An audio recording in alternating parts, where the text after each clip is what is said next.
Hello everyone. So today we are going to discuss about intrauterine fetal death. जैसे आप सब लोग देख पा रहे हो, so intrauterine fetal death is an abnormality of pregnancy. Pregnancy की एक abnormality है. Okay, so आप जैसे कि इसकी definition देख सकते हो. इंट्रायूट्राइन फीटल डेथ होता क्या है? It includes antepartum deaths. ठीक है, एंटीपार्टम पीरियड कौन सा पीरियड होता है? डिलीवरी से पहले का जो समय होता है उसे हम बोलते हैं एंटीपार्टम पीरियड. सो एंटीपार्टम पीरियड में अगर कोई भी फीटस को कॉम्प्लिकेशन हो जाती है, उसका कोई भी कारण हो सकता है, अगर उस केस में फीटस की डेथ हो जाती है तो उसे हम बोलते हैं इंट्रायूट्राइन फीटल डेथ. ठीक है, तो ये कब होती है? Occurring beyond 28 weeks of gestation, 28 weeks के बाद, and usually results in the delivery of macerated fetus. Okay, तो हम इसकी इटियोलॉजी देख रहे हैं. इटियोलॉजी, इसके कॉजेज क्या क्या हो सकते हैं? सो fetal death during pregnancy are related to a number of maternal or fetal complications which produce either acute or chronic insufficiency. However, in about 20 to 30% of the cases, the cause remain unknown. 20 to 30% cases में जो causes हैं वो unknown रहते हैं.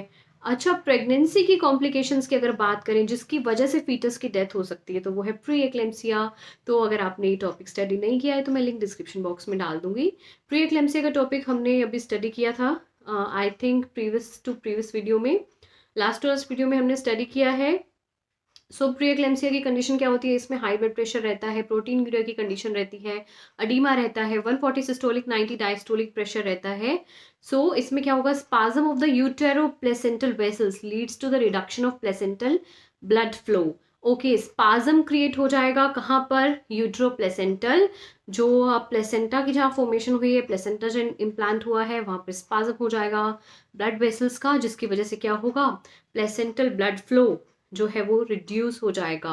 अब placental blood flow reduce होगा तो foetus को भी अच्छे से ब्लड नहीं मिल पाएगा, ऑक्सीजन नहीं मिल पाएगी.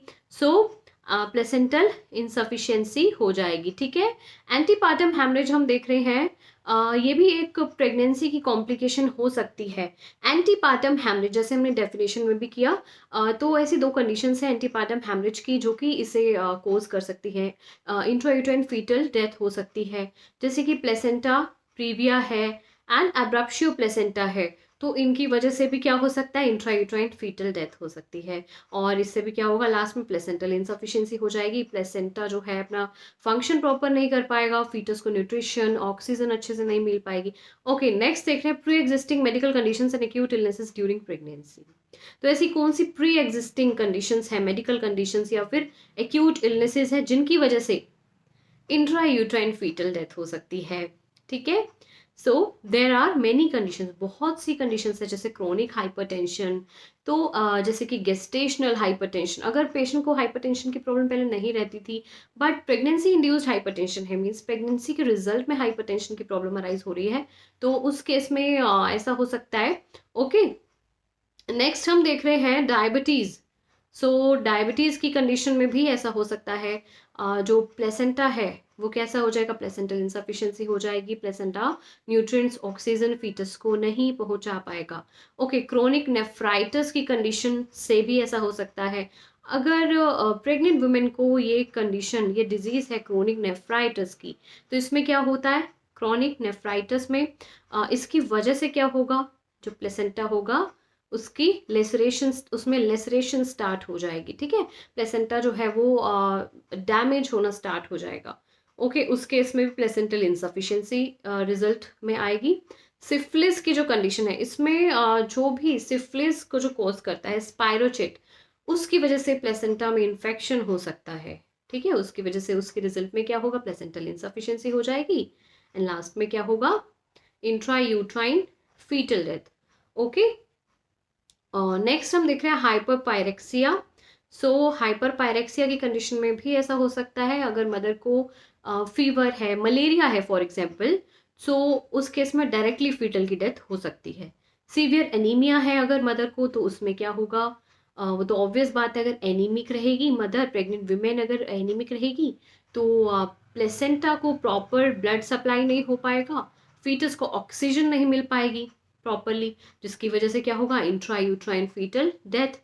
ओके, ये तो थे कुछ मेटर्नल कोजेस की, अगर मदर को कोई ऐसी डिजीज कंडीशन है तो ऐसा हो सकता है, या एंटीपार्टम पीरियड में भी ऐसा हो सकता है, कोई कॉम्प्लिकेशन हो गई है उसकी वजह से भी इंट्रा यूट्राइन फीटल डेथ हो सकती है। मतलब यूट्राइन एनवायरनमेंट में ही फीटल की डेथ हो जाना बर्थ से पहले ही, okay, beyond 28 weeks of gestation.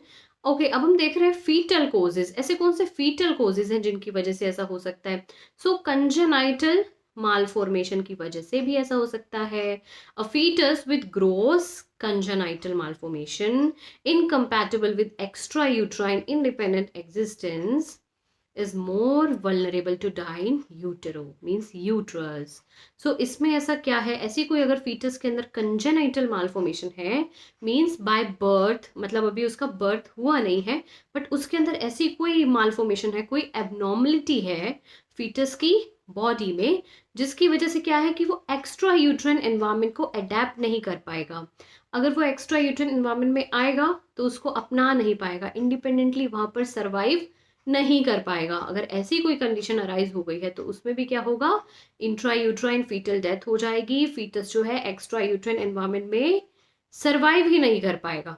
Okay, next देखते हैं आर एच इनकम्पैटिबिलिटी। अगर आर एच इनकम्पैटिबिलिटी की प्रॉब्लम है, एक्सेसिव हीमोलाइसिस हो रहा है फीटल ब्लड का, एंटीबॉडीज जो है मदर की, सो उससे क्या होगा, फीटल एनीमिया, मतलब एनीमिया तो आप जानते ही हो, फीटल एनीमिया हो जाएगा, अनॉक्सिया हो जाएगा, मींस जो ऑक्सीजन है वो प्रॉपरली नहीं मिल रही है फीटस को, तो उस केस में भी डायरेक्टली फीटल की डेथ हो सकती है एंड हार्ट फेलर हो जाएगा। ओके ओके, एनीमिया है, हार्ट फेलर होगा, अच्छे से ब्लड नहीं पहुंच पा रहा है, अच्छे से ऑक्सीजन नहीं मिल रही है फीटस को।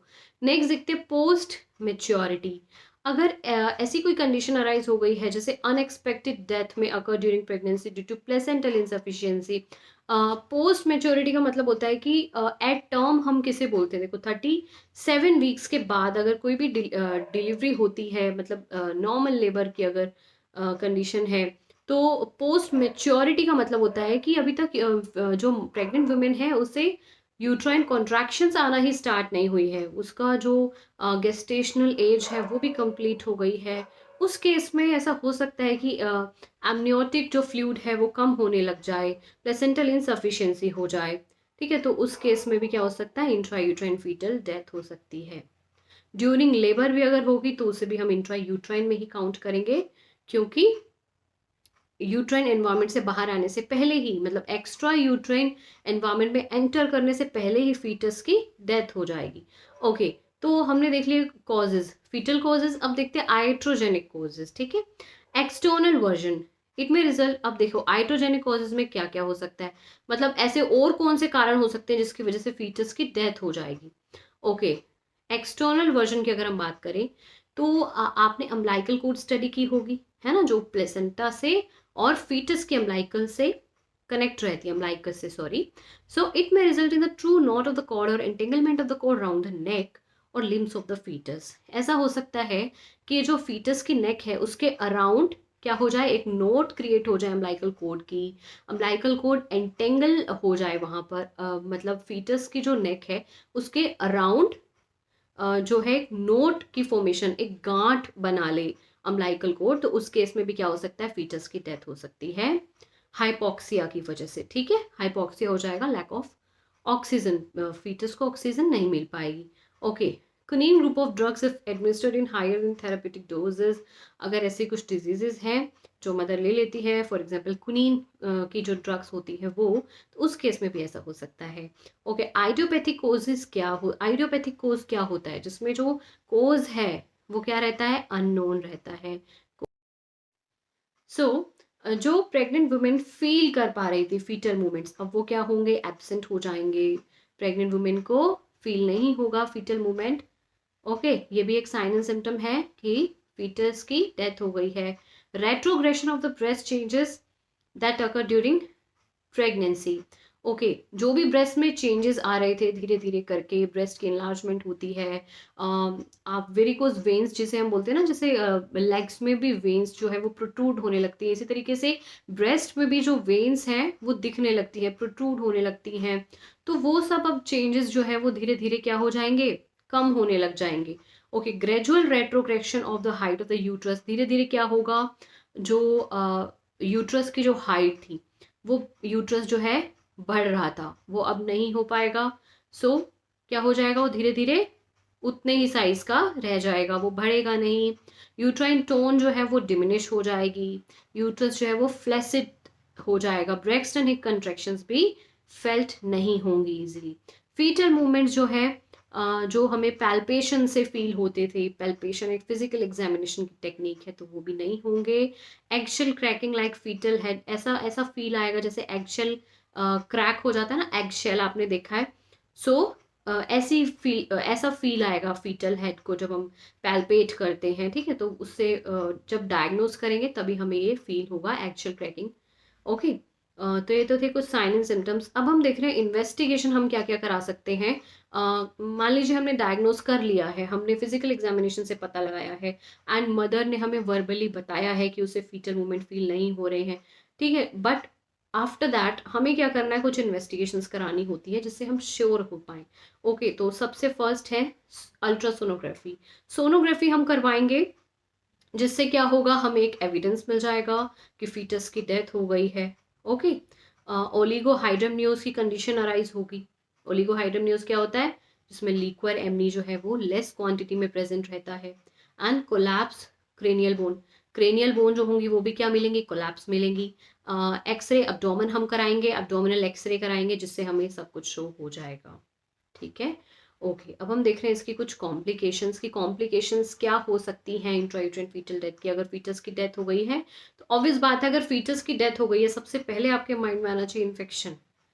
ओके, सो मदर को इन्फेक्शन हो सकता है, सो इन्फेक्शन तो पता ही है हमें। Extreme psychological episode of the women, क्योंकि हार्मोनल चेंजेस आएंगे, मूड स्विंग्स हो जाएंगे, तो वुमेन को क्या होगा, साइकोलॉजिकली जो है वुमेन अपसेट हो जाएगी, इमोशनल स्ट्रेस क्रिएट हो जाएगा, ब्लड कोगुलेशन डिसऑर्डर्स हो सकते हैं।